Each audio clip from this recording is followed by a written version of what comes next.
बिस्मिल्लाहिर्रहमानिर्रहीम अस्सलाम वालेकुम काशकार भाइयों। फार्मिंग की जो कंडीशंस चल रही हैं इस टाइम जो है वो गंदम अगर देखा जाए महंगे इनपुट्स और ठेके को अगर देखा जाए तो किसी सूरत में भी जो है मुनाफा बख्श नज़र नहीं आ रहे। लेकिन दूसरी तरफ देखा जाए तो हमारे पास कोई ऐसा जो है वो ऑप्शन भी नहीं है कि अगर हम गंदम को स्किप करते हैं तो हम दूसरी फसल जो है वो कौन सी लगाएं।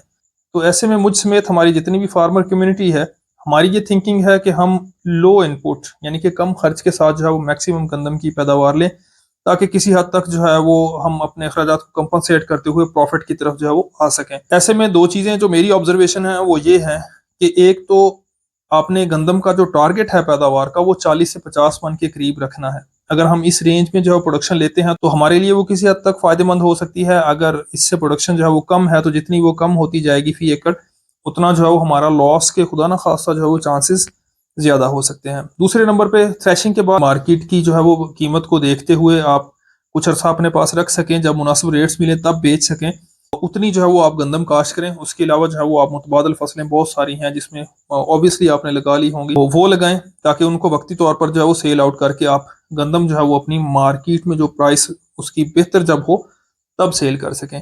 तो आज की वीडियो में हमने बात इसी उसमें करनी है कि हम किस तरह से लो इनपुट यानी कि कम खर्च के साथ गंदम की जो है वो अच्छी पैदावार ले सकते हैं। उसके लिए जो तीन चीजें हैं, वैसे तो बहुत सारी प्रोडक्शन टेक्नोलॉजी में जमीन की तैयारी से लेके हार्वेस्टिंग तक फोलियर है, फर्टिलाइजर प्लान है, वैरायटी की सिलेक्शन है, क्लाइमेट कंडीशंस हैं, उनको मद्देनजर रखते हुए जो है वो आपकी मैनेजमेंट है।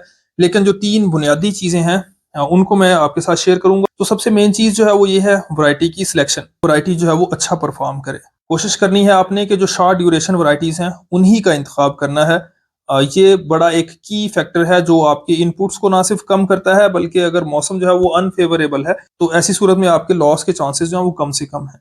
तो वैरायटीज की अगर हम वैसे बात करें तो उनमें जो है वो शॉर्ट ड्यूरेशन हमारे पास जो लेटेस्ट वैरायटीज में है उनमें अकबर और अजरक डेरा जो है वो बेहतरीन ऑप्शन है, जो रस्ट के खिलाफ भी रेजिस्टेंस रखते हैं, पैदावारी पोटेंशियल ना सिर्फ अच्छा बल्कि बहुत अच्छा, और इनकी अडेप्टेबिलिटी जो है वो भी बहुत अच्छी है। पाकिस्तान के मुख्तलिफ खित्तों में जो है वो इनकी पैदावार जो है वो पिछले सालों में बहुत अच्छी रही है। आपने भी अगर लगाई है, आपके आसपास किसी ने लगाई होगी तो डेफिनेटली आपको इन दोनों वैरायटीज का आइडिया होगा।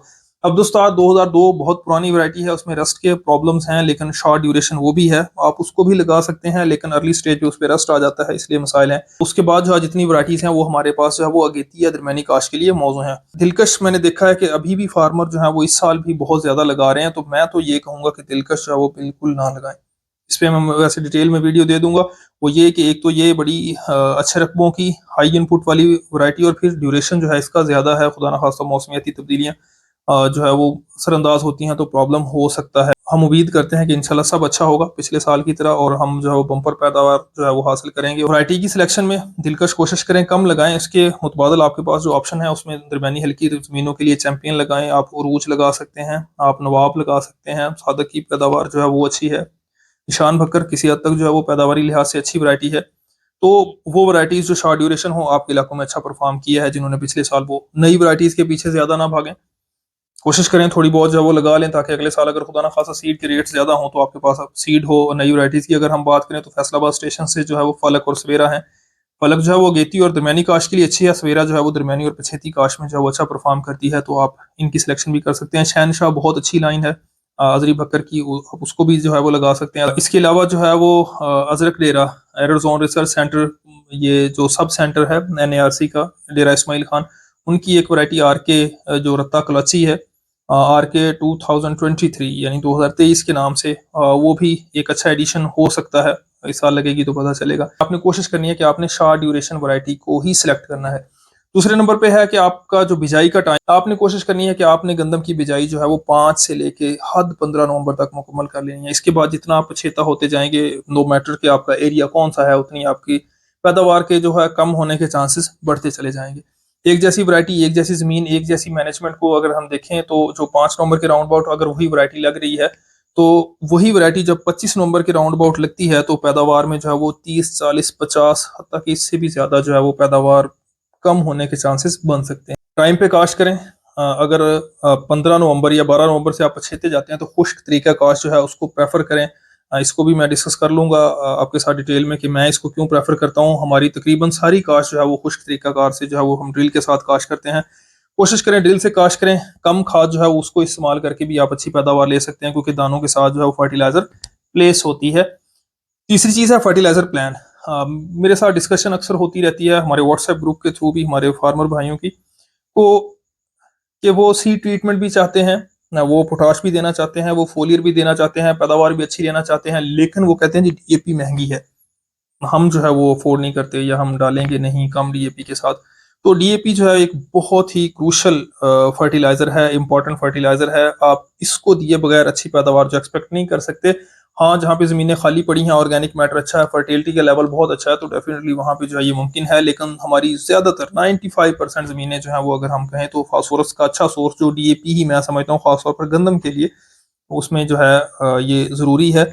इसे इस्तेमाल किए बगैर हम अच्छी पैदावार नहीं ले सकते, जो कि आजकल की जो कंडीशन है फार्मर की उसके लिए बड़ी अहम चीज़ है कि पैदावार मैक्सिमम होगी तो तभी हमारा सर्वाइवल जो है हो सकता है। तो नाइट्रोजन सबसे पहले, यानी यूरिया, कैन, ग्वारा, हम आपने अपनी फसल को जो है वो लश ग्रीन रखना है। उसके बाद फास्फोरस बहुत ज़रूरी है, आधी बोरी देते हैं आप, 1 बोरी दें, 1.5 बोरी, वट जितना भी आपके बजट के मुताबिक है। और पोटाश जो है वो आप उसको थर्ड रखें, और अगर आप नहीं भी देते तो कोई इतना इशू नहीं है, क्योंकि सॉइल एनालिसिस जो ज़मीन का तजिया है वो ये बताता है कि हमारी तकरीबन ज़मीनों में जो दरमियानी मिकदार है पोटाश की उससे कदरे कम लेवल की जो पोटाश मौजूद है। तो हम एक फोलियर अगर स्प्रे अच्छा कर देते हैं तो इससे काफ़ी हद तक पोटाश की ज़रूरियात पूरी हो जाती हैं। और पिछले सालों में मैंने भी ये तजुर्बा किया है, जहाँ पे हमने पोटाश नहीं दी और जहाँ पे दी है उनकी पैदावार में कोई खातर ख्वाह सिग्निफिकेंट डिफरेंस, वाज़ेह फ़र्क जो है वो नहीं है, मिलता जुलता ही है। आपका भी इस तरह का यकीनन एक्सपीरियंस होगा, तो आप वो भी शेयर कीजिएगा। तो ये 3 चीज़ें थी मेन। बाकी वैराइटीज़ जो हैं उनकी डिटेल के मुतालिक भी मैं ज़मीन की तैयारी इसके मुतालिक भी जो है वो टाइम टू टाइम अपने जो है वो एक्सपीरियंस को आपके साथ शेयर करता रहूँगा। तो गंदम की वैरायटी सिलेक्शन, ज़मीन की तैयारी, फर्टिलाइज़र प्लान, बिजाई का टाइम, इस हवाले से अगर आपको कोई क्वेश्चन हो आप कमेंट बॉक्स में डायरेक्ट व्हाट्सएप के थ्रू या इस वीडियो के डिस्क्रिप्शन में हमारे व्हाट्सएप ग्रुप का लिंक है, आप हमें व्हाट्सएप ग्रुप में ज्वाइन कर सकते हैं।